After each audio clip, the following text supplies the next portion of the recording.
Shawn Stevenson. I am so excited to have you on the Dr. Tina Show today. Thank you for being here. I was honored to be on your show recently and had such a great time talking with you and connecting with you. And I'm just honored that you're here. Would you please tell the audience a bit about yourself? Absolutely. And the honor is all mine because you have a big fan in me. And, I'm so grateful to be able to have these conversations. And it's just an exciting time. It's a crazy time, but it's also very exciting because mediums like this and backgrounds like yours, like mine, have the ability to reach a lot of people and to empower folks right now at a time when disempowerment is so pervasive. So I'm really grateful for that. And so how I got into this field, I had no idea I'd be doing this, like not even a whiff of working in the health space. I did believe that I was going to be in athletics, which there's a strange crossover there. There are some intersections, which even in that field, things are changing so much today. I worked at a university for many years working with athletes and seeing more and more, like especially the top programs now, they all have nutrition programs, protocols, strength conditioning coaches. Like when I was in the field, when I was working with athletes all those years ago, the strength and conditioning part was just sprinkling in a little bit. It's just kind of very old school. Like you go to the gym, you do these lifts. Now it's very calculated. The recovery, you'll see saunas, you'll see ice baths at all these institutions. And so things are really changing even more and faster because of mediums like this and bringing about data and personalities, teachers who are able to bypass these traditional methods of education. As you know, like one of the statistics, I was just actually researching this yesterday, but it could take on average for a clinical, double-blind, placebo-controlled gold standard trial to affirm a certain scientific tenet, it can take almost 20 years for university textbooks to accommodate or to acknowledge that this change has happened, right? And this is with the internet, which is so crazy. And so once you get locked into a certain way of thinking, it's very difficult to change the very institutions that are propagating this information. So anyways, I went to a traditional university with the hopes of playing college football and making it to the pros and that whole thing. But it was in high school when I started to run into some serious challenges. When I was 15 years old, I ran a 4.5 40, which is like people, if they know about the NFL combine, it's just like, it's a pretty good time for a defensive back, running back, which is what I did, returning kicks and punts. And I was just 15. I was just 15 running that time.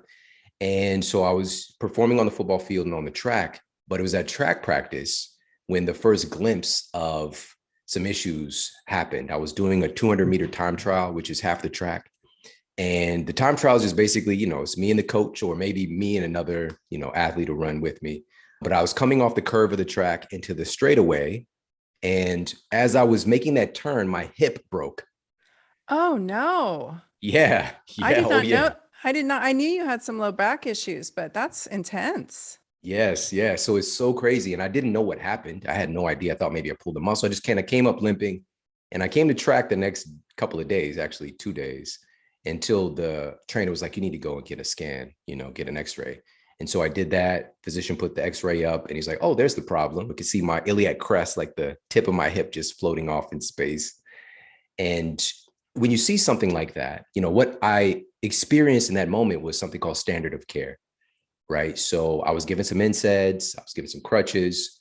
I had a little bit of advanced treatment. Like I had some ultrasound done, which if you think about ultrasound, and I think we put these words together just kind of in our lexicon, we don't think about the meaning, but it's using sound is literally treating your cells, right? Yeah. But anyways, it's a whole other book we, might not even get to open today. But anyways, and also he gave me like this Whirlpool adapter thing to put onto my bathtub. He's just like, do a hot tub, that kind of thing. But anyway, so with the standard of care, I did the stuff and I was able to heal my hip and get back on the track and get back on the football field, but I kept on having these repetitive injuries. And nobody stopped to ask, including that first physician, how did a 15-year-old kid break his hip from running? Yeah, that is incredibly abnormal. That sounds like the female triad, the female athlete triad, not young man. Yes. So it tends to happen with folks who are older and also tends to happen more frequently in women, right? So that might allude, if somebody is educated in this space, like there might be some issues happening with your hormones, right? Your bone density, basic things like that. But again, nobody stopped to ask these questions. Standard of care was the order of the day. But fast forward the story. Ultimately, when I was 20 years old, I get diagnosed with degenerative disc disease and degenerative bone disease. So my spine and my bones were just kind of this. There was an arthritic condition, to put in a more like popular lexicon. But I know some people listening, they've dealt with degenerative disc disease or know somebody who has. The rates have skyrocketed. What was abnormal is I was 20 years old. And for me to get diagnosed at that point, I had 2 herniated discs as well, L4, L5, S1, severe degeneration.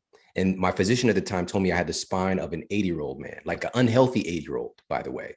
So that degree of advanced aging had taken place within my body. And for it to get shown up at that moment, it was years. It might have been 10 years of degradation in the making for it to show up like that. 10 years of severely unhealthy internal environment.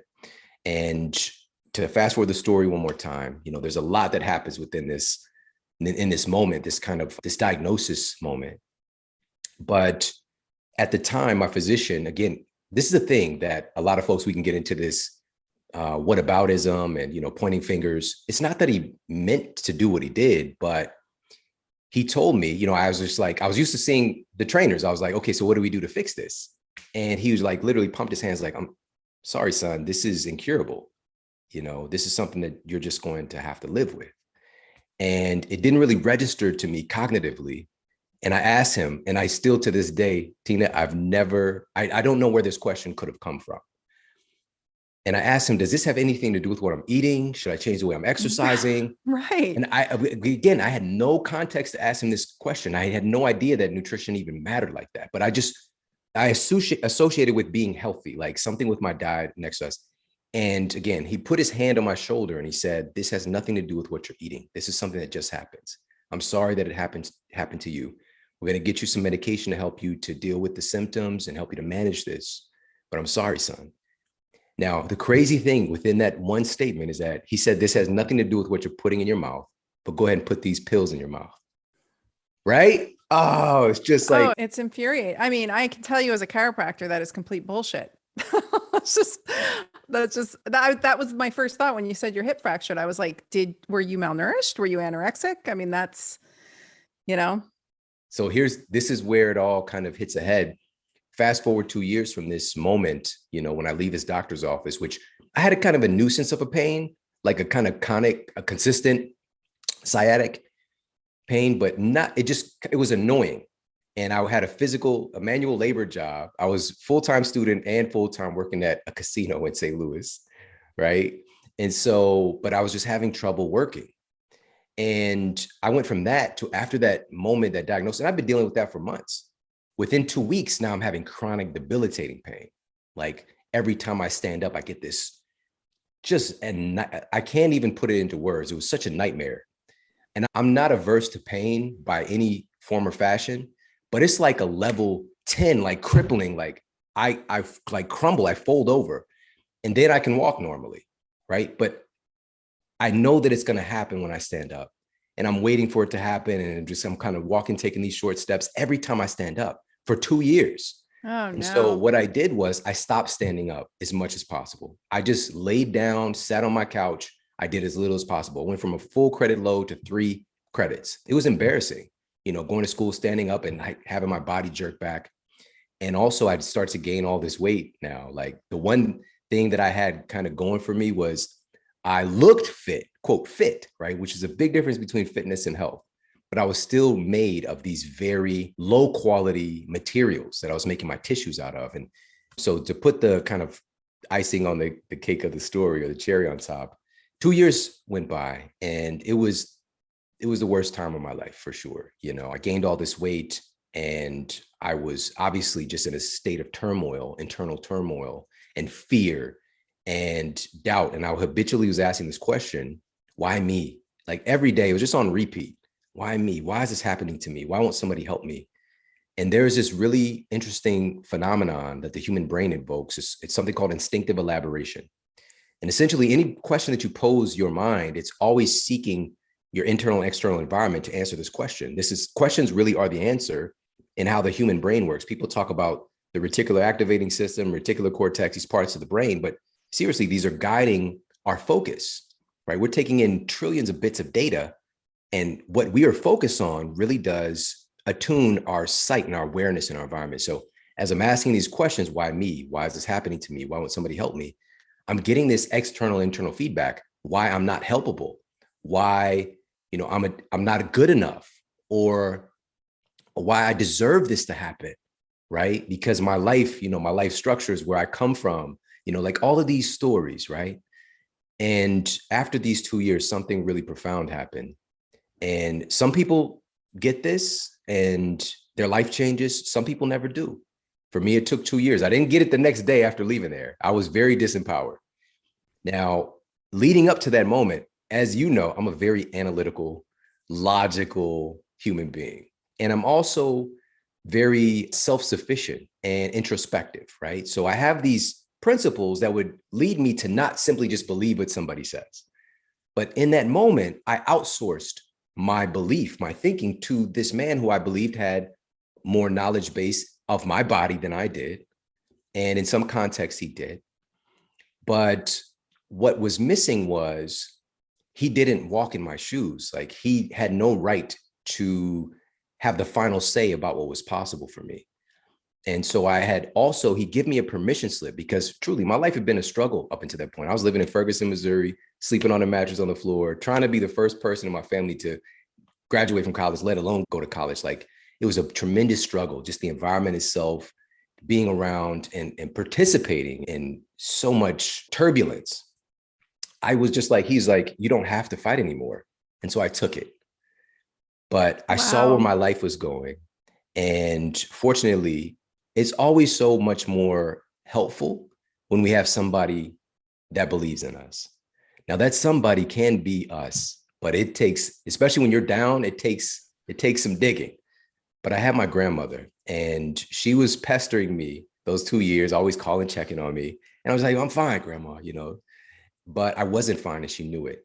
And she was the person who really instilled this love of education into me. And she always just made me feel like I was going to do something special. She just kind of knew it. And even now, like, I believe she had like 13 grandkids, but even to this day, the other grandkids are talking shit like, you were her favorite. I'm sorry.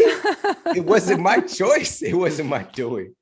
But no, truly, we even talked about this before we got started, just she had the opportunity. I was her first grandchild. She had the opportunity to be the parent that she always wanted to be.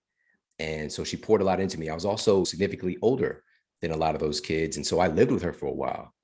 And having that blueprint and just this feeling that I'm going to do something great despite my environment, and looking at that moment after those 2 years, and I'd gotten other opinions from other physicians who told me the same thing, gave me another prescription, another slip for my job that I had bed rest. But in that moment, it just all came rushing back to me that I had outsourced my potential. My blueprint for life was that I was going to do something exceptional. I was going to be successful. I was going to be healthy. I was going to have a healthy family. Unlike I didn't see, I was going to do all the stuff that I saw growing up that I didn't want. And here I was, I had thrown in the towel, and I was radically unhealthy, radically unsuccessful, and suffering. And so in that moment, I decided to get well. And it sounds simple, but most people never do that. It's more like wishful thinking, like, I'll try this, I'll see what happens. I wish this would change. But I decided no matter what, come what may, I'm going to get healthy. I'm going to feel better.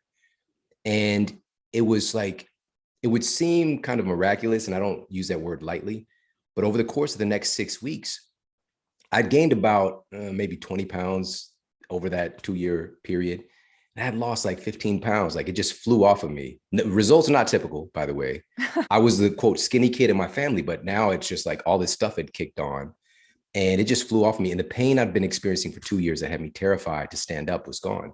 And 9 months later, I got a scan done on my spine. The degeneration had completely resolved or reversed. My 2 herniated disc had retracted, and I had a healthy spine of somebody in my age bracket within a 9-month period.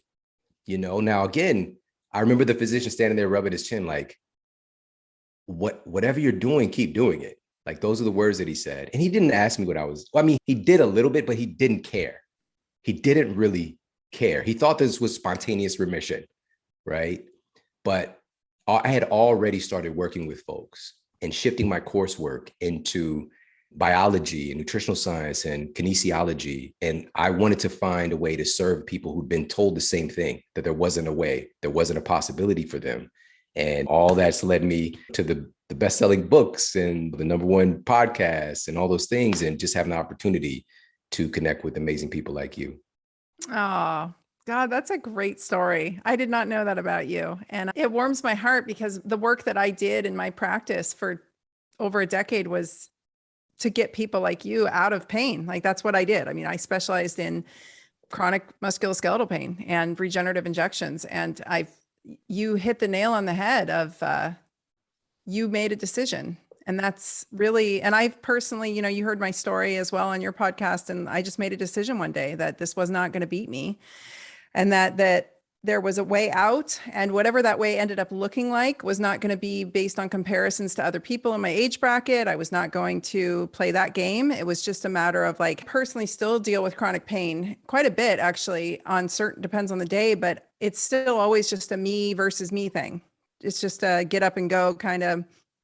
And I would often try to instill that in my patients. And I'm so grateful that you just shared that with us, because not very many people would take that opportunity. They just wanted me to inject them or adjust them or give them supplements or do something to them, which is a passive care model. It's not an active care model, and the active care model the real work comes with every decision you make of food choices that you put in your mouth. And do you put yourself to bed at a decent time? And who do you surround yourself with? What kind of people are you surrounding yourself with? And what kind of ambitions and goals do you have? And what kind of discipline do you structure in your life? And that's really, I think, the key, which, looking at you, I don't know you very well, but you seem like a very disciplined person. You have your structures in place and you follow them and you emulate them across your Instagram page, which I'm so grateful for. So what came next? You decided that was it. You're going into healthcare, basically. I mean, from a more of a sports standpoint, it sounds like, but how did that next phase progress?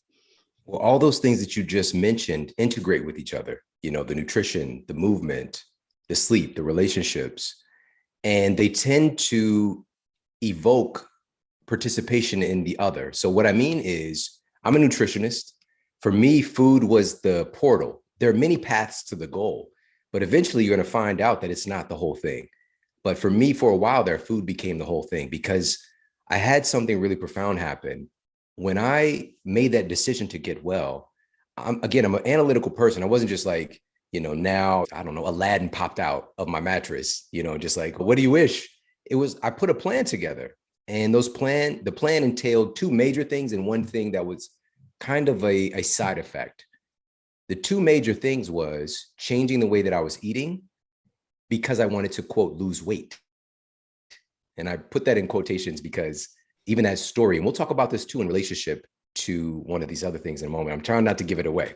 But so I looked at, okay, I'm going to change my nutrition so I can gain weight. Just a cognitive thing. Like, I'm going to get some of this weight off my frame since I'm heavy and it's putting compression on my disc. Like, I was just trying to use some logic there. The other thing was my low hanging fruit, which was fitness. I was very versed in all these different styles of training and exercises because I'd been an athlete all these years, but I stopped doing everything. And the worst thing that you could do is to do nothing.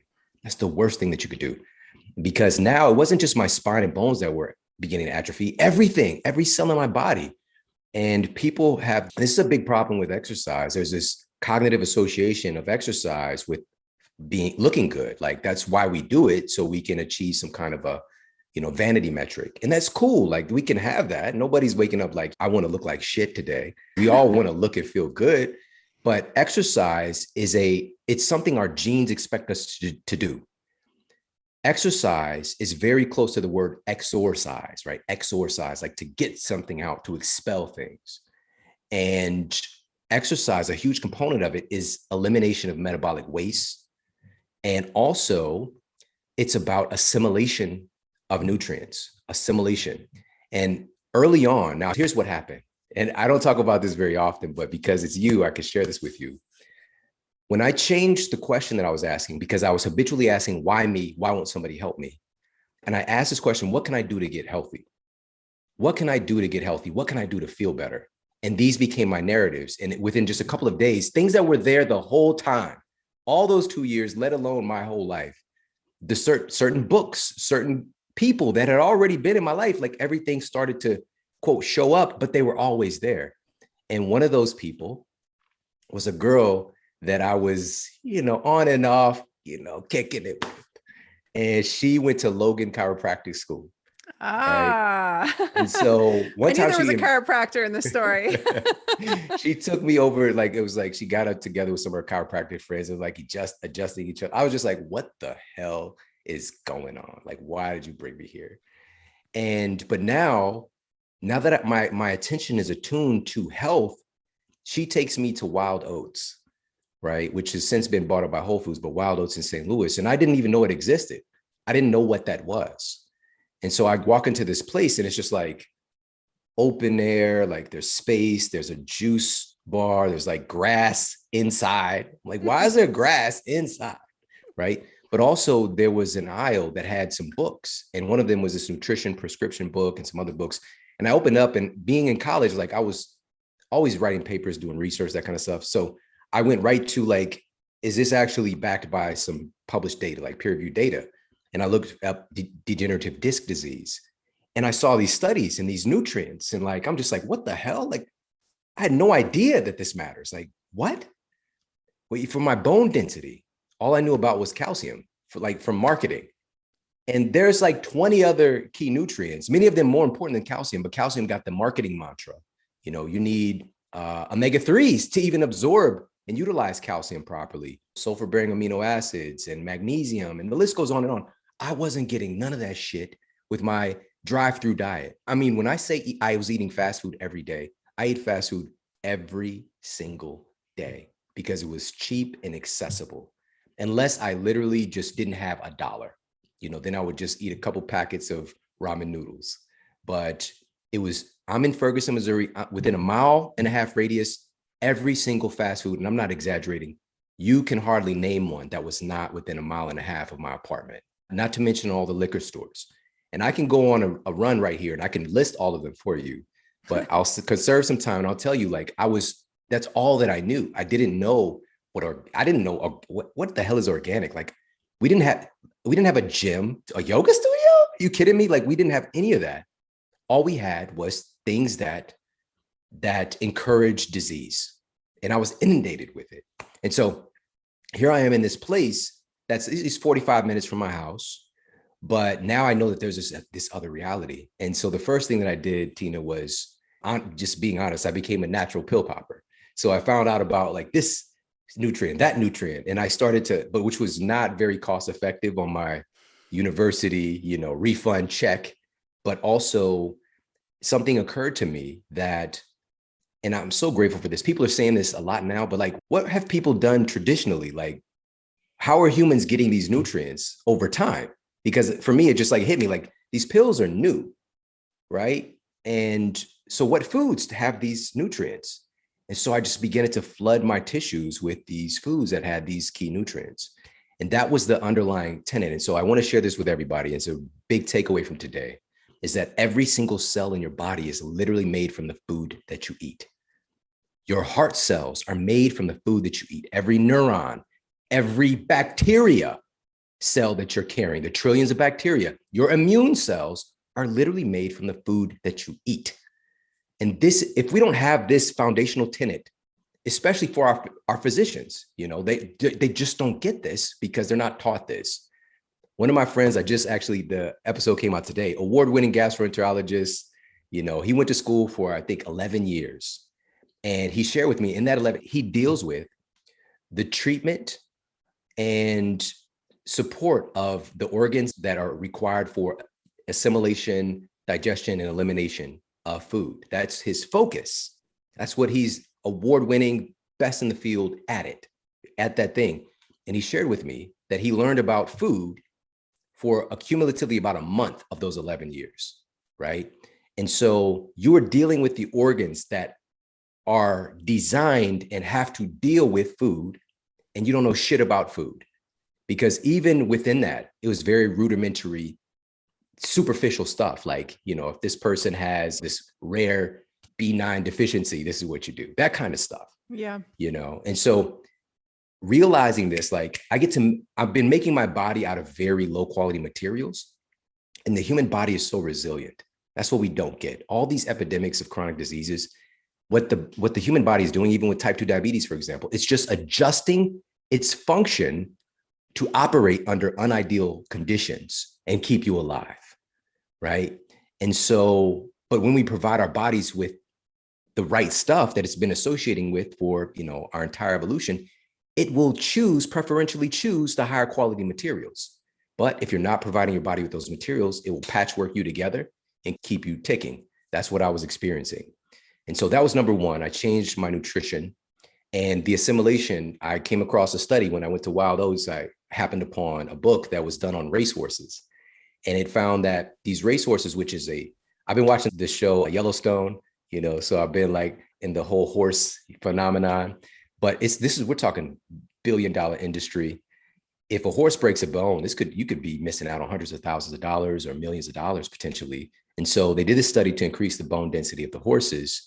And so they had the control group, they did nothing with the horses. Then they had the supplement group. They were giving them some of the supplements that I was taking, and they did increase their bone density. But then they had another group that they gave them the supplements and walked the horses regularly. And they had an even higher assimilation of those nutrients and higher bone density. The exercise was about assimilation. So I started to do what I could, which I was in a lot of pain. So I started on a stationary bike. About a week later, I started walking. About a week after that, I started to pick up a couple of weights. And again, 6 weeks to that moment of decision, everything changed. Pain-free. I'd lost this weight. It was just this vitality had been turned on when I started stacking conditions. And the last thing was that side effect. I was now sleeping. The greatest struggle over those 2 years, my biggest struggle was sleeping at night, because I would change positions and that sciatic pain would wake me up. It was an absolute nightmare. And so I was on drugs for that, prescription and some over-the-counter stuff. And when I was finally able to pull myself out of bed because of that comatose experience, like this pseudo sleep that I was getting, every day was just a struggle. And by the time I kind of was up, it was nighttime again, right? And so the things I was doing during the day helped me to sleep better at night. And that's one of the other big takeaways for everybody today, is that a great night of sleep starts the moment you wake up. And now today, we know that not only does our sleep control our energy, our cognition, but also our metabolism. It might be the most powerful controller of our metabolism and also of our immune system. We've got some really powerful data, which is determined by our quality of sleep or lack thereof. Amen. I could listen to you go on for hours. I love the way your brain works. It is so refreshing and oddly similar to the way that I think through things. And I love hearing it. And I love hearing your story of overcoming what you went through just through perseverance and stacking that knowledge base, just as you went. And how old were you when you were going through all that, when that transition happened for you? Age 20 diagnosis, 22 and a half-ish is when everything clicked and I woke up. How epic. What a great age to be doing that too, when your testosterone and all regenerative things are working in your favor at that point. The work that I did was in regenerative medicine, and people would come to me and pay me exorbitant amounts of money to inject them with their own blood or their own stem cells. And I would try to get through. I did not ethically take every patient. I had a pretty rigorous application process, and I probably turned away 7 or 8 out of 10 people who applied, because it did not seem ethical to me to be taking their hot mess of blood and fat cells and condensing it down and injecting it into their hot mess of a joint. And I just had Dr. Shawn Baker on, and we were talking about how joint disease really at its core is a metabolic process, right? Like these degenerative joint processes are metabolic disease of the joint. It's diabetes of the joint. Osteoarthritis is diabetes of the joint. Osteoporosis is diabetes of the bone. And I sometimes look back at what I went through in my younger years, although I'll tell you, it took me a lot longer to come around. I don't think I got my shit together till I was about 28, 29 is when I finally realized that Pop-Tarts were not the answer. Cigarettes and Pop-Tarts and Snapple were not serving me well. But the journey was similar, and I like how you alluded to that. A lot of people start with the supplements, right? It's like a gateway drug to health. It's one of the reasons I have a supplement line. I don't actually like selling people supplements, nor do I try to push pills on people ever, but it is a gateway drug to hopefully the healthier life. And then you start, if you're smart, you start thinking the way you did, which is, where do I get these foods from? Where do I get these nutrients out of which foods, and how do I extract it? I love what you said about exercise, is how you assimilate it into your cells. That's brilliant. I have not heard it put that way, but that is 1,000% correct. And then just really trying to achieve that homeostasis so that everything is working in your favor instead of against you. Because you, again, nailed it. These chronic degenerative illnesses are just the body trying to return to homeostasis through the mechanisms that they know how to do. And in their healing response, you get the inflammatory response, right? It's like that chronic inflammation that's driving, that I talk about so much on here, on this podcast and on social media. And that metabolic dysfunction really is just a homeostatic mechanism of the body trying to heal you, to do what it's supposed to do. And it all goes awry. And we live in a world of homeostasis gone wrong, really. We have a preponderance of it. So yes, it's a lot of rye. Yeah. It really is. You just mentioned the dysfunctional metabolism of the joints, for example, like that's what I'm really understanding right now. And I see that this is where science and medicine is going. This is all about metabolism, all of it. We just tend to think about metabolism in terms of body fat and weight loss or weight gain, that kind of stuff. Even what's happening with dysfunctional immune responses has to do with metabolism. Your immune system has metabolism. It's called immunometabolism. There's an entire field and there's so much data, all these different studies, but all of that went out the window. And so there's two parts to that immunometabolism, by the way. One of those parts is the metabolism of the immune system itself, right? The ability to assimilate nutrients, to eliminate waste, to replicate, all of these different factors. The list goes on and on. There's so much happening when it comes to our immune system and the metabolic function of our immune system. So that's number one. Number two is the metabolism of the subject overall and how that controls the immune system itself, right? So that aspect of metabolism, your metabolism overall, it is the controlling factor over your immune system response. So one of the things that we know is that when we venture into a state of obesity, our fat cells are pretty remarkable. Again, we tend to have this very black or white opinion of these things, but without our fat cells being so freaking intelligent, the human species would have been gone a long time ago. It's one of the things that really helped us to make it to this place and to evolve and become the people that we are today. And so it's a great thing, but our cells were never designed to carry this much excess. And so our fat cells, but evolution doesn't come without some party gifts. And so our fat cells can literally expand like 1,000 times their size. It's insane. And I tend to think about it like a little, hefty cinch sack. Like they're tiny at first, and then over time, like they can really expand. But here's the thing. When your body starts carrying all that excess within a fat cell that was never designed to carry that much excess, signals an immune response. The best way to put this is it kind of sends out a false distress signal because you're not really infected, but that's the way that these fat cells start signaling to your immune system as if you were infected. And it creates this hyper state of inflammation. And when you're in this pro-inflamed state, and then your body meets with an inflammatory driving communicable disease, what do you think is going to happen? Like, it's not going to be good. It's not going to be good. And so that's one of the things that's really happened with some of these poor outcomes. And as I mentioned, and I want to share this with you, one of those terms that really got popularized, and I didn't like it the first time I heard it, because probably because of the person it came from and a kind of popular mechanism, but this cytokine storm, right? Cytokine storm, right? It's just this kind of like Doctor Strange, multiverse of madness. It has this kind of menacing thing. And it's just like, it's this term that can create fear, that can create anxiety, but without any context. What the hell does that mean?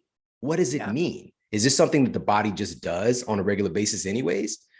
And so one of the things that I'm going to give you two parts. So number one is when you're every single night, when you go to sleep, your body releases cytokines that actually help to regulate your sleep quality. And if people want to take some time, you can actually look up some studies on this. It's really fascinating because it's not just these cytokines just are responsible for our immune system. They also have these other mechanisms with our cognition, even with regulating our sleep quality. Really crazy stuff. So that's one side. But on the other side, what we see is that sleep deprivation can cause an excessive production of pro-inflammatory cytokines. All right. And this was highlighted at the Mayo Clinic. And I know some of the folks up there, these are my friends, my colleagues. But the Mayo Clinic found that people who don't get quality sleep or get enough sleep are far more likely to become sick after being exposed to a virus. All right. We know this. If you're sleep deprived, your susceptibility begins to ratchet up to the point that it becomes like this exponential issue, where one of the studies that came out during this time span, the last 2 years, published in the BMJ, which I think of all the big journals, they've done the best job with bringing about a more balanced data and also showing data that is oftentimes uncomfortable if you're just seeing things in this tunnel vision way. And so what they found was that, and actually, I'm going to tell you exactly what it said here. So this study found that folks, and they actually looked at people's sleep habits, and they found that essentially every hour of sleep loss we just take your baseline amount, right? Being asymptomatic and or having mild to moderate symptoms versus having severe symptoms when we're chronically sleep deprived. And now where does this all tie in? According to the CDC, and when I say this stuff, I can't help but smile because the CDC is whose all this data has been pointing towards. And also they've had such a hand in controlling society's lives over these last 2 years, but most people don't actually look at the data that the CDC is publishing. I just did a talk for an event in Mexico, and an employee from the CDC came up afterwards, after the talk. And she was just like, I've been trying to tell people this stuff for the past 2 years, but it's just like nobody's really listening. Like we publish data on all these things, but people don't really understand or care. And that includes people who work at the CDC, right? So the CDC found that 115 million Americans are regularly sleep deprived. All right. Wow. Staggering amount. Nobody cares. It's beyond epidemic at this point. And again, if we understand how much our sleep is controlling our immune response, how much our sleep is controlling our metabolism, which we could definitely talk about in a moment, but also couple that with, and from my knowledge, I was the first person to push this out into mediums, social media, the podcast media, all that stuff, because I've just been staying on top and watching the CDC stuff that they're publishing. And one of the things we also see that begins to skyrocket when we're sleep deprived is anxiety. Third leading risk factor was diabetes. And one of the first things researchers at Stanford found that just one night of sleep deprivation can suddenly make you as insulin resistant as somebody who can get diagnosed with type 2 diabetes. Your body's the metabolic operation starts to shift in these very abnormal ways as your body's trying to sort things out. This doesn't mean you need to go and get metformin. This just means you just need to get back on a healthy sleep schedule. But there are some metabolic switches that happen. But we're not looking at the underlying causes of our susceptibility. And at the end of the day, one of the most overlooked and inconvenient ones and simple ones is our epidemic rates of sleep deprivation in our culture today. It's huge. It's everything. I say those literal words all the time. Sleep is everything. It's 100% everything. And without it, nothing works right. It doesn't matter how many supplements you're pounding. It doesn't matter how well you're eating. It doesn't matter how well you're exercising, meditating. You could be the Dalai Lama. If you aren't sleeping soundly with good deep sleep and good REM sleep and a good duration, like shooting fish in a barrel, I attract my healthy, metabolically fit friends, my people that I know, like you and I, we strength train, we do all the right things. We sleep, we eat the foods, we have the mindset, we have the mindfulness practices, we steer clear of toxic relationships and friends and toxins in general. And a few of them got hit. Most of them sailed right through like it was no big, but a few of them got hit hard. And the one thing they had in common was they were going through a period of sleep deprivation or extreme fatigue or burnout. And so they were looking at those who were burning out. And so that sleep deprivation burnout picture, I have lived it. It's what pulled me out of practice. It's what eventually made me close down my practice. Was I was dealing with chronic pneumonia. And I knew that, I mean, every season like clockwork, I was coming down with severe pneumonia. And I knew that pneumonia had everything to do with sleep deprivation and burnout. And I was traveling all the time. I was on planes all the time. And people said, oh, take these supplements and wipe down your plane seat and do all the mitigation efforts. And I'm like, no, dude, I just need to not be totally burned out and sleep deprived. That's core level. And having removed myself from clinical practice, I have to say, the first year, all I did was pretty much sleep. I slept harder. I mean, after 25 years of hard grinding, working my ass off like most humans never do for 25 years straight, I finally just took a year and slept. And it was a phenomenal, Shawn.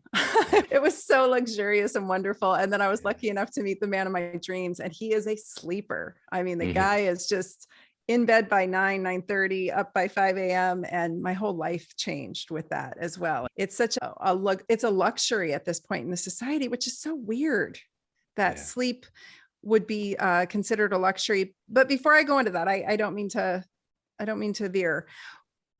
Why is it that we have, because I don't know how, you're a bit younger than me, but you're not super young. I remember growing up, not sleeping was like, you were super cool if you didn't sleep.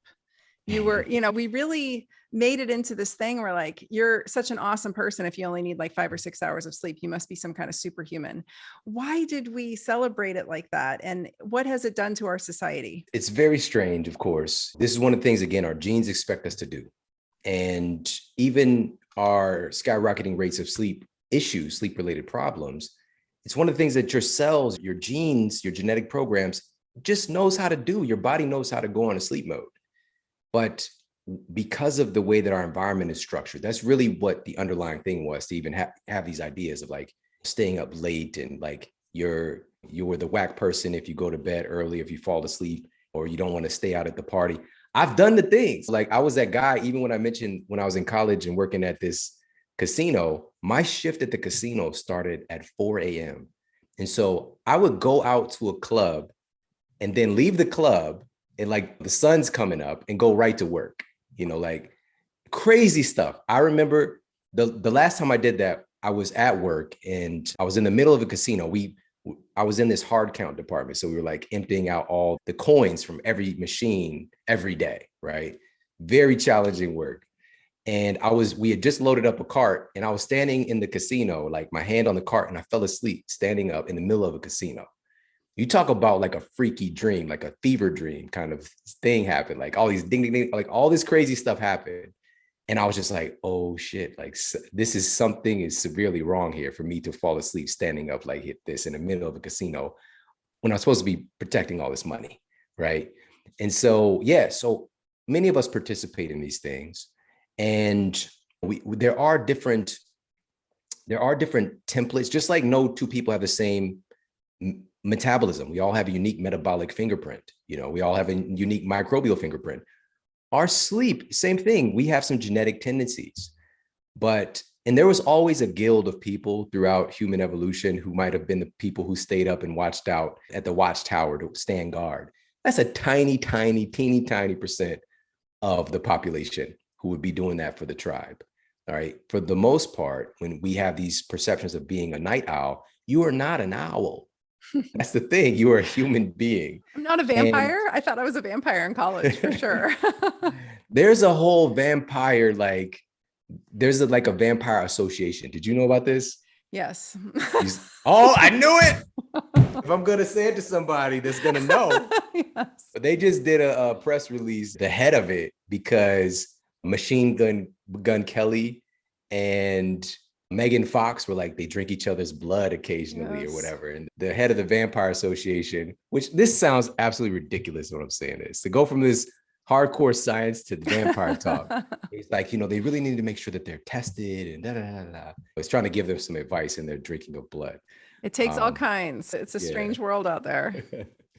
So strange. But even within that phenomenon, if we just look at the core issue here, we've devolved from being a society that practices natural association to circadian rhythms, right? So probably the fastest growing field of medicine right now is circadian medicine, and looking at how the timing of things and the timing of day is influencing our health outcomes. And so just to give a brief snapshot of what that looks like, every single cell in your body has its own kind of biological clock. And I would hear this back in the day, 15, we'll just say 15 years ago. I've been in the field for 20 years, but just early in my career, just like biological clock. It just sounds kind of, I don't know. But truly, what we know today is that when we say a biological clock, what the hell is it? These are genes, clock genes, and also proteins that function to kind of regulate our body's association with the environment, with the earth revolving and moving around the sun and the moon and all the whole movement of the entire galaxy. Our bodies are constantly trying to sync up with all of life. It's trying to sync up with that. And every other animal in nature is synced up with it. Humans, we used to be synced up with it. And is controlling, for example, those clock genes are controlling when you're producing testosterone, how much, HGH, estrogen, estradiol, your cortisol levels, your neurotransmitters, serotonin, all these things are controlled. The top controller is the circadian clocks on when stuff is actually getting activated. Your digestion is controlled by this, your blood pressure, even just if we think about a snapshot in our lives, your digestion changes throughout the day. Like it's not often probably you're waking up in the middle of the night to go number two, to take a poo. So I just talked with the gastroenterologist guy, so poop jumped into my mind. But that doesn't happen very often unless maybe you ate something unsavory. I'm from St. Louis, so maybe some White Castles.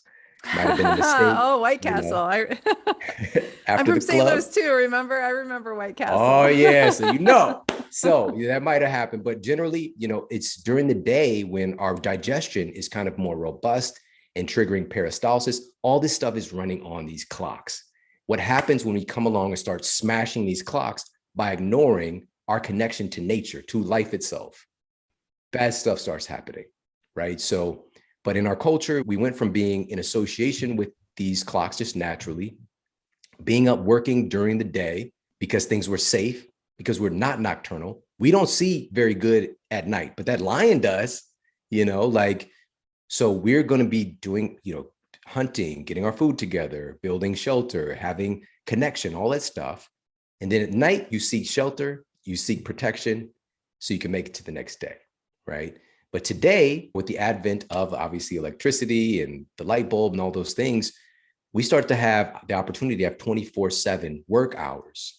And people who had the ability to control other people's times, instead of you having your own thing that your family this was your job as part of the tribe. Now we go and work for other people in factories, right? Now we're exchanging our time for money and we no longer control our own time, right? And so we devolve from there further to a place where we have this hustle culture today where, sleep is for suckers, right? I'll sleep when I'm dead. And all of these little catchphrases, these little terms, and they mean well because they want people to be successful and to go after their dreams. But no, sleep is actually for the smart. Sleep is one of the things that's required for optimal function of every single thing about you. You can lie to yourself and think that I'm going to sacrifice my sleep and I'm going to perform at a high level. But guess what? I got data for you. Study was published in the Lancet. They did this on physicians. They looked at physicians and they had them to come in and complete a task, monitor the results. Then they sleep deprived them and had them do the same task just after 24 hours sleep deprivation, which is not abnormal. Had them to complete the same exact task. Guess what happened? They made 20% more mistakes doing the same exact thing. And it took them 18% longer to do the same exact thing.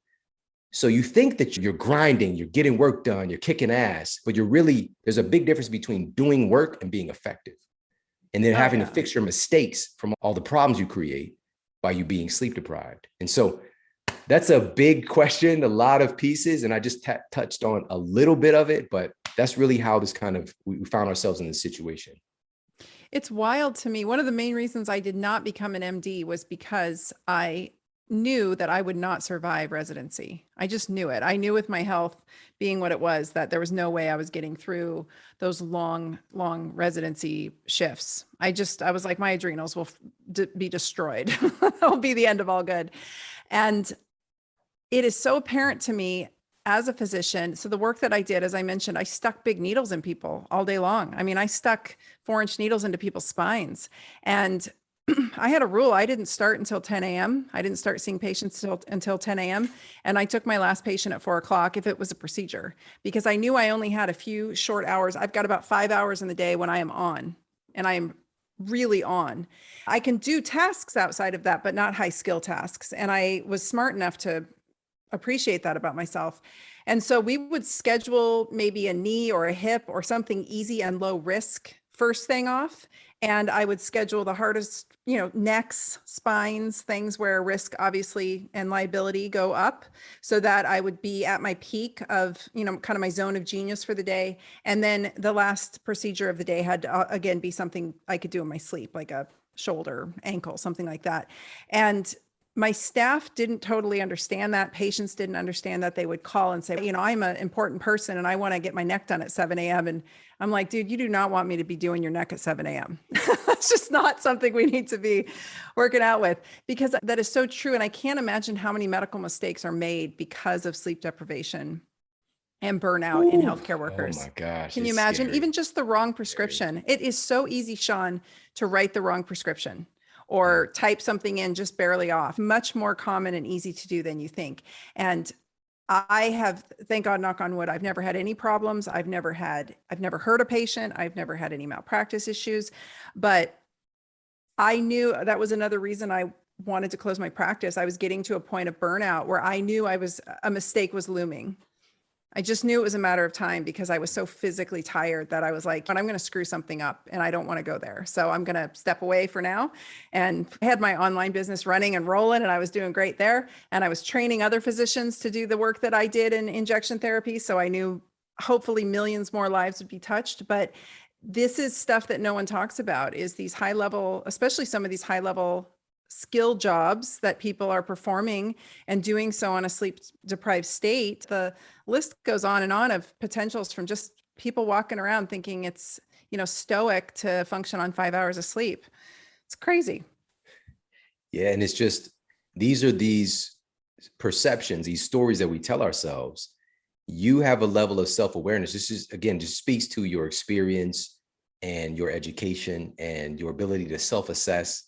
That, again, largely because we don't feel well and we're sleep deprived, we don't do that shit. We don't actually look within and to monitor these things and have the awareness, nor do like the way that the things are set up. Like, it's so money driven, unfortunately. And again, we get into the field because we want to help people, but not understanding, we get into this position where it's going to be quantity over quality just to keep the lights on, and that's not what health is. Like, it's so far from what health really is, because even working in this field, even the name, being a doctor is teacher, having the ability to educate and empower people, where today it's becomes paternal. Like, it's becomes like this very strange relationship where you outsource this stuff and you don't get the education. You don't understand a damn thing about what's happening in your own body.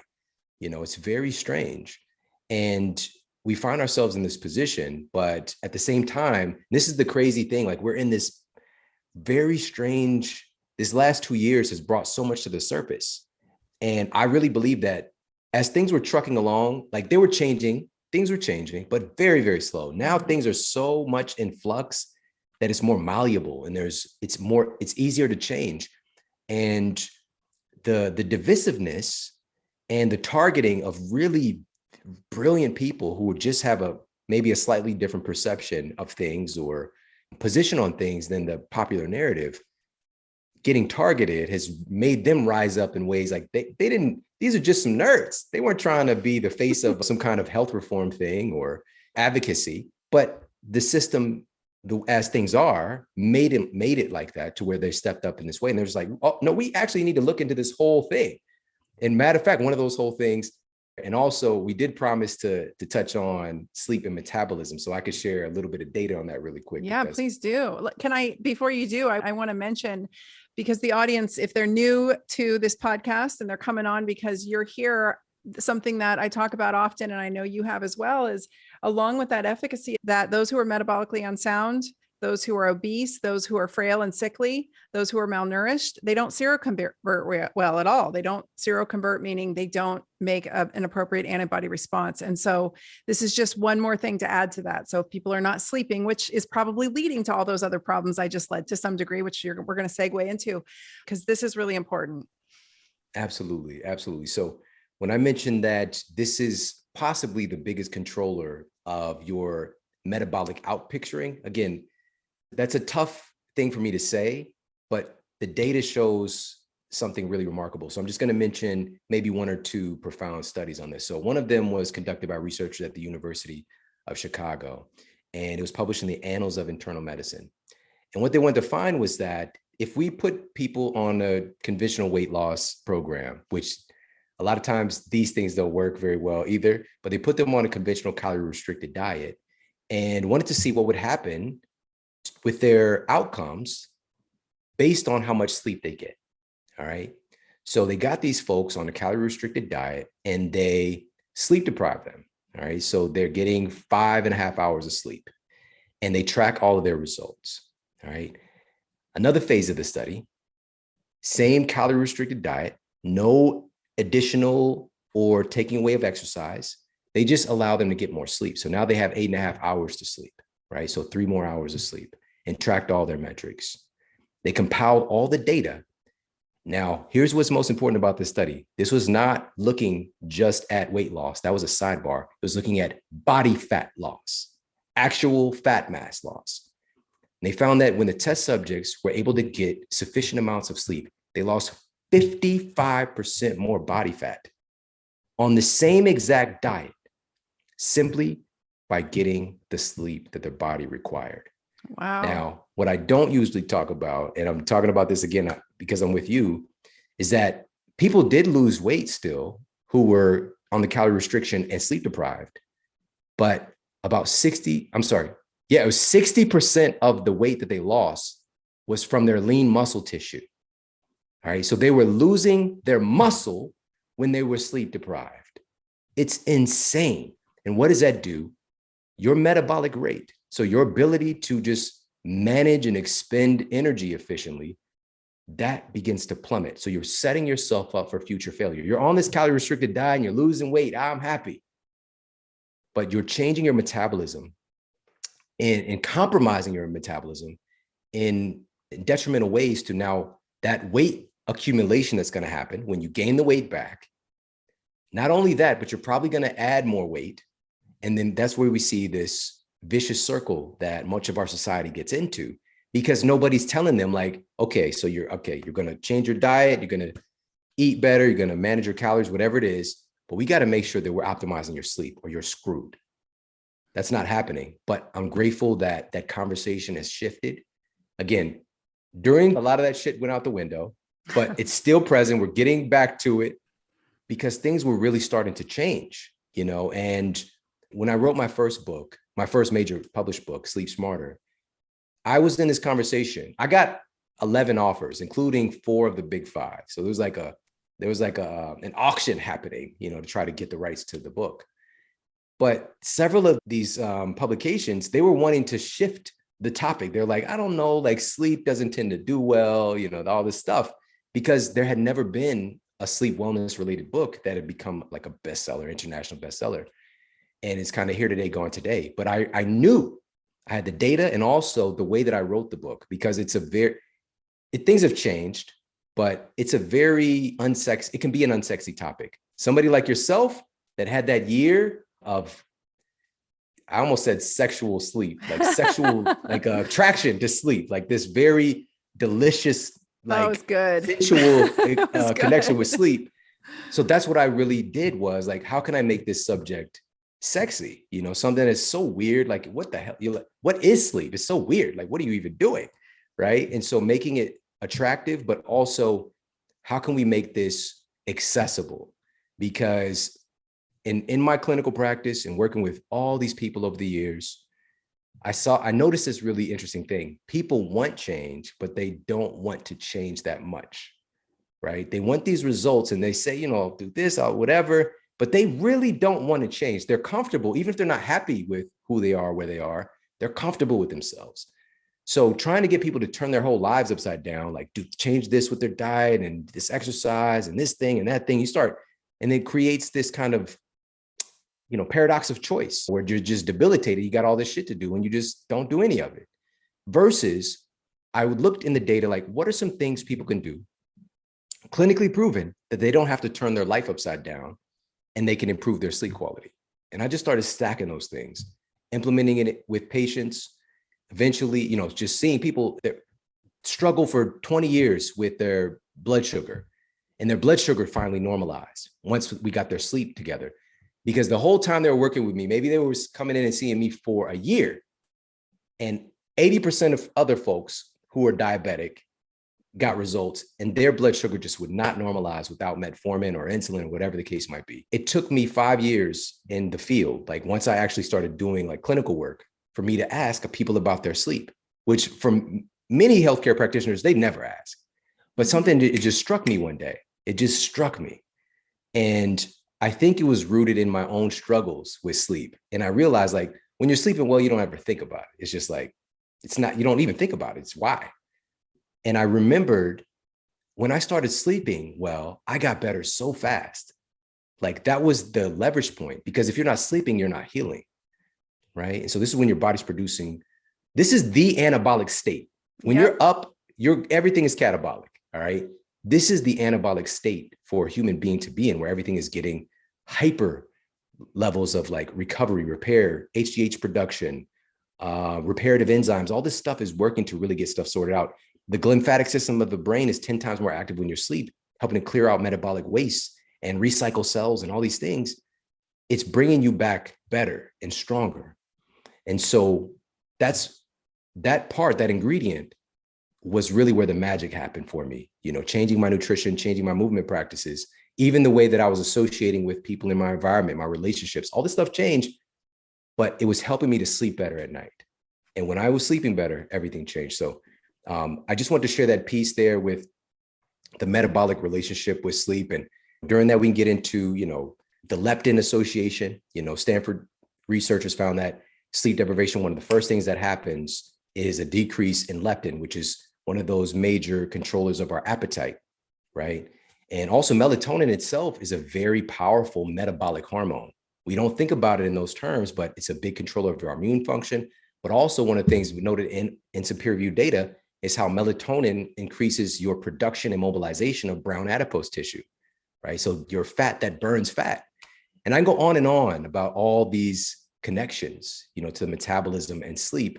But the bottom line is, it's one of the things that we're doing that is handicapping us from reaching the results that are really possible for us. And I'm really passionate about getting this integrated into every part of our culture. And so just to put the cherry on top of this, Sleep Smarter came out. It was the first sleep wellness book to become an international bestseller. It's translated in 21 different countries now, all these different languages. It was a best-selling audiobook for like 6 years or 5 years. It's just now, every now and then still pop back into the top 10, but it's just like, it was an idea whose time had come, right? There's nothing more powerful than an idea whose time has come. That's what the quote says. And I truly do believe that. It's such an important topic, and it's so underappreciated, like you mentioned. And I really appreciate you bringing all of these benefits up and putting that book out there, because it's like you said, it has to be sexy. I've met some sleep docs who were trying to write books, who were trying to build online platforms, and they just, like, somebody with some pizzazz had to come out and talk about it, because it's so completely underappreciated and undervalued, especially in our modern society in the United States and in Western culture. Something I was thinking about while you were just speaking on the hormones that I do want to mention, because I mentioned this last week in a podcast I did about joint health, was leptin is also, this ties back to what you, I mean, this is all making sense now that you're sharing your story, why your spine decided to melt on you, which is what happened. Your spine just spontaneously essentially melted for a hot minute, and you pulled it back together. But leptin is very much implicated and part of degenerative joint disease throughout the body. So elevated leptin levels, which so many Americans are walking around with because of leptin resistance, is contributing directly to their metabolic dysfunction. I actually have a product that is shown clinically to bring down leptin levels into more regular levels. And I sell it as a metabolic product, but I call it Metaboflex because it really, to me, is a joint product. Everything in the end comes back to orthopedic joints, you know? And the other thing you said about melatonin, it's so low in patients when you start testing it, like on Dutch tests, it's one of the factors you can see, and it's so low in people. And that's one of those things that just slowly tiptoes you, low melatonin slowly tiptoes you into cancer and elevated cancer risk. So, I mean, these are all, hopefully I just share this because hopefully the audience can see it all goes together. This all goes together. And you're so correct. Just simply that one simple factor of putting yourself to bed. That's what I always would tell patients. This is a question I would ask actually right on the intake right away when I had a patient come in is, how's your sleep? Because if a patient walked in the door and said their sleep was great, I knew it was going to be no problem to get them to come around. If their sleep was on point and their libido was intact, it was going to be so easy to fix up their joints and to fix up their orthopedic system and their health in general. If their sleep was tanked out and they said, oh, I'm not sleeping at all, I'm like, oh, we are in trouble. This is going to be a much longer haul. And I'm sure you saw that clinically too. Those people are much harder to turn that ship around for. And there's different reasons why you can't fall asleep versus stay asleep. And I think if we tried to get into that here, it would become a massively long episode. But you mentioned it in the beginning, your sleep at night starts when you wake up. It starts with your day, right? So or horizon gazing, setting that circadian clock, managing your stress level so that your adrenal glands don't freak out. But is there any other tips that you found through all of your research and writing this book that are simple and easy to implement that we could share with the audience? Absolutely. Yeah. So innovations in clinical neuroscience. So one of these journals that's looking at what's happening with your brain and nervous system. And they were looking at this association with sunlight and our sleep quality. And one of the really fascinating things is that the sun exposure is one of those circadian controllers, like melatonin. We just see it as this quote sleep hormone, but it's a major circadian controller that's determining when so much of your body is doing what it's doing. And so one of the things that they found was that when folks got sun exposure in the earlier part of the day, their cortisol was lower in the evening, right? And so one of the things that we would see, of course, with folks, we call them tired and wired when their cortisol is too high in the evening and too low in the morning, because your cortisol, through a natural cortisol rhythm, your cortisol should be kind of jumping up there in the early part of the day and peaking and then gradually dropping as the day goes on. But we would see kind of the opposite, which makes it difficult to get out of bed in the morning. And also at night, people are just like, I'm just up. I just feel awake and alive at night. And it's because their body is out of sync. Right. And so one of those things that can help to adjust or reset that cortisol rhythm is getting some exposure, some natural sunlight exposure in those I like to say the first 2 hours of, the sun rising, which is ideal. But also there's more and more data coming out about that sunlight exposure and serotonin production. And serotonin is a precursor to making melatonin. Right. So tryptophan is the precursor for serotonin. So you need the diet implement is there. The serotonin is a building block. It's kind of like the opening act for, melatonin's performance, right? So, but if you're not getting that sun exposure, another one of those things that we would have throughout our evolution, that today it's just like, fuck the sun. Like we could just create our own we could basically manufacture whatever time we want, right? So like my wife took me to Las Vegas recently. So I've been there to speak many times, but I've never done stuff. She took me to there's a concert and Cirque du Soleil and all this stuff. But I'm just I'm seeing people in there, and then I'll see the person the next morning, in the same spot. Yeah. And I'm just and me working at a casino, I start to remember wow, yeah, I would see these people, they practically live here and under these really strange lights, and you never really know what time it is. Right. So we can manufacture a second daytime or a nighttime whenever we want. This is what's different and unique about humans, but we can really mess ourselves up.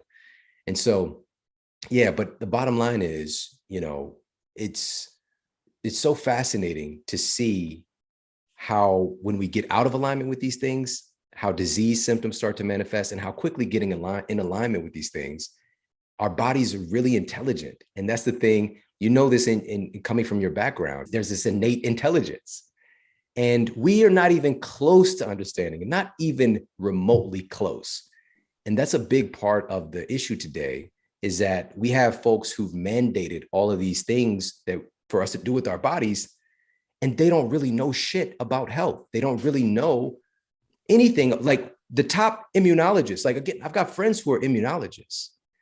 They know less than 1% about all there is to know about immunology and about viruses. If we were just talking about viruses, they know less than a fraction of a percent of all the viruses there are. Right now, we have over 400 trillion virus particles in and on our bodies. Mm-hmm. We're teeming with viruses. The human virome has been a subject of study for many years. But what people don't understand is like, even our immune system itself, the very best theory, the one that's actually taught in university settings on how did the human immune system evolve, it evolved from a virus that integrated with us, facing off against other viruses. In the Human Genome Project, mapping out what makes us human, right? In the Human Genome Project, it was found that like 8% of our genetic makeup is viral. We ourselves are viruses. And if you even look at our behavior in the environment, by the way, and so like to act like and to be the end all be all, that should be a huge red flag.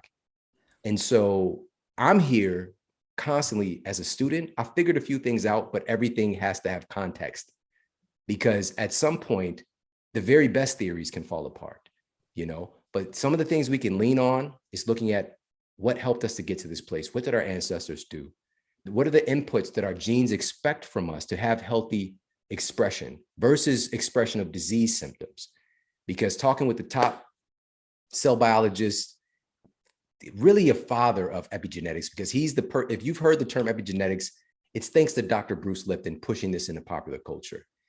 And when I talk with him, and I might slip and say, genes for disease, like Shawn, there are no genes that code for diseases. That doesn't exist, right? What these genetic programs, they manifest symptoms, again, as I said earlier, to change the way the human body is operating under unideal conditions. Less than 1% of diseases are related to a true genetic defect. Most of this stuff is due to the way that we're living and how we associate with our external and internal environment. So much power is under our control. And this is what needs to be taught. And this is why I really admire what you do, because it's about empowerment. It's about empowerment, and it's about, let's actually employ things that actually work and that have proof. Like, we've got a long lineage of these things, not some shit that was just made last week, right? Like that, again, if we're operating from a place of logic and intelligence. And last little thing here, I got to say this, what will get us to the place where we abandon our logic, where we abandon rationality? Fear and divisiveness. Fear and divisiveness is a perfect formula to get you from your prefrontal cortex, part of your brain is associated with logic, forethought, distinguishing between right and wrong, distinguishing between ideas, and get you to have an amygdala hijack take place, where you're operating from emotion, where you're more concerned about survival of self, and you're just not showing up as your best self. Fear and divisiveness. We've got to heal these issues, because they in and of themselves are deadly. But I believe that we can do it. Amen. I'm so excited right now. You got me pumped up. Well, you know how to do it. Those things are really, really, I mean, this, you're a human being. You've lived through it. How did you feel when you came, you woke up from a night of poor sleep? There's way more anxiety. There's way more easily triggered of all things, fear included, right? And so putting ourselves to bed at an appropriate time Even if it's, I mean, in our house, it's like 9 o'clock, we're going to bed, like little kids. I'm like, oh, time to go to bed. We want to watch 3 more episodes of our show on Netflix, but we're going to bed because that's it. Because the next day, I am a piece of shit if I don't go to sleep. I am a bitch. I am full of anxiety. I don't make good decisions around my relationships, my business, my creativity is gone. Too many nights of sleep, lacking sleep, and I start to get nauseous and I start to vomit all day and I don't want to eat. And we think about this with humans and we go, oh, let's make it so complicated. But it's like, look at our dogs. Would we sleep deprive our dogs? That's kind of the joke in my house is if my dog's in a deep sleep, it's time to go to bed.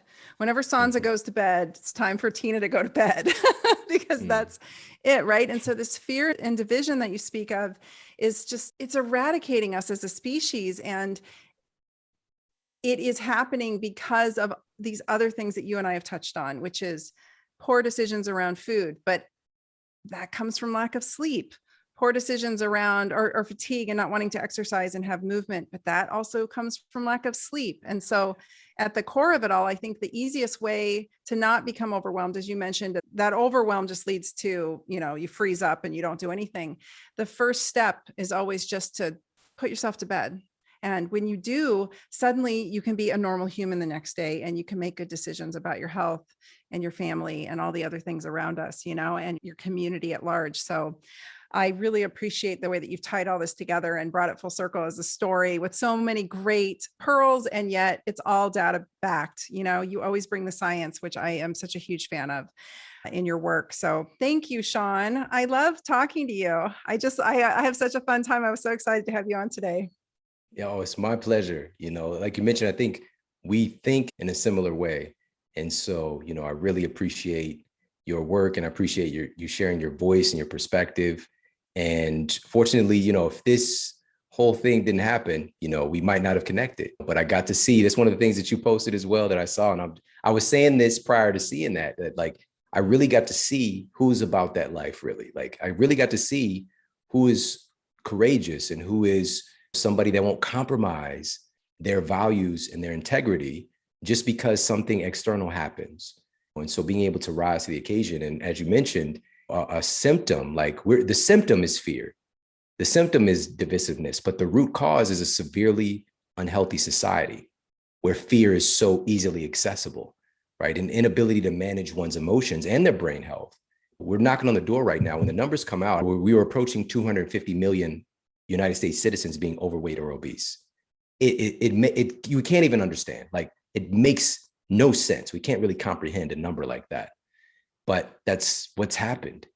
And it's, again, that's another symptom of a deeper thing, which is a disconnection from ourselves, from each other, from education, from empowerment, right? And so that's the beautiful thing about this time. We have equal access to online gossip as we do to education and empowerment. So we get to choose. And it's not an either or, it could be a both and world, because that Netflix show might be dope. But for me, because my brain is in a place, my physical health is in a place where I can choose. And I could say, I value feeling good more than I value this next episode, right? And I have some sovereignty. I have some agency in that decision. It becomes more difficult when we are sleep deprived. It becomes more difficult when we're not feeling well, when our mental health is struggling. One of the things that we see, for example, when folks are sleep deprived students, every hour of sleep loss leads to about a 20% increase in cyber loafing the next day. That's when we're just getting on the phone, just like mindlessly scrolling, right? And so, but before we go, I got to throw one more thing. And I mentioned the sunlight to help to reset the circadian rhythm. Another thing is exercise. Yes. It's one of those things that can get that cortisol jumped right up. And I recommend just within that first hour of waking up, do something. For me, it's 5 minutes. Like, I'll just go for a quick 5-minute power walk. I used to jump on my rebounder. Like, I'll do something, and I work out. Like, my workout is a little bit later. But if you go to the gym first thing, cool. If you work out after work, cool. Get that 5 minutes in the morning to help to reset that cortisol rhythm. Appalachian State University did a great study having test subjects train at either 7 a.m., 1 p.m., or 7 p.m. They found that morning exercisers tend to have more efficient sleep cycles. They tend to spend more time in the deepest, most anabolic stages of sleep. They tend to sleep longer, and they also have a correlated lower drop in blood pressure in the evening, that's kind of synonymous with the deactivation of the sympathetic fight or flight nervous system. I can go on and on. I got the data, but the bottom line is, are you doing it? And it's so simple. This doesn't have to take up your whole day. Matter of fact, you can stack those things. You could do that 5 minutes of exercise outside and get some sunlight. Yeah. But there's 21 clinically proven strategies in Sleep Smarter. They're all, again, backed by data, very easy to implement. And it just should be about empowerment and you being able to pick like, oh, this thing works for me in my life. I don't have to do 21 things. Just these 2 things can radically improve my sleep and radically improve my health. I love it. Easy to navigate book, you guys. Sleep Smarter book. You can find it on Amazon. Is that the best place to grab it? Of course. Yeah. Yeah. Amazon or just wherever books are sold. Actually, the book that you'll probably find most easiest is my latest book, Eat Smarter. That's still in all the bookstores and Target and all that stuff. USA Today, national bestseller, all that good stuff. So yeah, it's a powerhouse. They couple together. All right. They're like that powerful 1-2 punch to optimize our health. Hey, congratulations on all that. I don't know if people tell you that often, but this is huge. Like, it's not easy to get a book deal and it's not easy to have 2 great selling books. So congratulations. You've put in a lot of work. Your podcast is phenomenal. People love you. Your Instagram is such a valuable resource. I really appreciate you holding the line. It's helped inspire me to keep pushing too. And I think that the concerted effort to silence the helpers was strong. And a few of us came through with integrity. And I know that I sometimes got a little angry throughout this process, but I'm only a human being. And I would come back to your page. You were always such a diplomat about things. And you were always just staying with the science and keeping a cool head. And it's been really inspiring to me. So I emulate you at times. I'm like, I got to be a little more, like, what would Shawn do right now? Shawn would not get pissed off. Shawn would just stay the course and bring up another study. But you also haven't seen the tire that I've been pounding with a sledgehammer, also. Okay, that's fair. Awesome. Is there anywhere else besides the podcast, the Shawn Model or the Model Health Show, the book, your podcast? Tell people where to go and find you. Absolutely. Yeah. So the Model Health Show, people can find wherever they're listening to this awesome podcast, you can find the Model Health Show. And I'm at Shawn Model on Instagram. And of course, you can pick up Eat Smarter, Sleep Smarter, anywhere that books are sold. And, regardless, just plug yourself in. Like, if you're listening to this right now, you're already about that life and you are an exceptional human being and part of the progress, part of change, positive change. And so I just want to acknowledge everybody listening because we all need each other right now more than ever, but the history is being written and it's going to be based on the decisions that we make right now. So it's just plugging yourself in to things that keep you educated and empowered. And also finding, as you mentioned, one of the things that I've worked on prior to getting to this place of just being more diplomatic and always looking for a way that I could put myself in someone else's shoes and to express compassion and kindness and patience. While at the same time, I am about that life too, so I'm not talking about dealing with disrespect or vitriol, that kind of thing, but just holding a space for people who just don't know, like when we're inundated with fear or we're not well, it's not that we're bad people. We're just trying to figure stuff out because I could be that guy, that 20-year-old version of me, if you had the audacity to hold a space for me and to extend a little bit more love and, find a way to empower me. If I want to fight back, if I want to kick you in the thyroid, so be leave me alone. But if I'm if I'm extending if I'm able to see you and to acknowledge you as another valuable human being, let's connect, let's make something happen. And so, yeah, those are all the places you can find me. And again, I just appreciate you so much for doing what you're doing. I love talking with you and looking forward to doing this much more. Oh, thank you, Shawn. It's a true honor. And I'm glad to call you a friend at this point. So we got to connect and check that one off. Awesome. Thank you so much. Bonus. Yes, bonus. For sure. You guys go follow Shawn everywhere. He is a gift to the world and we will catch you on the next episode. Thank you, Shawn, for coming on. Thank you.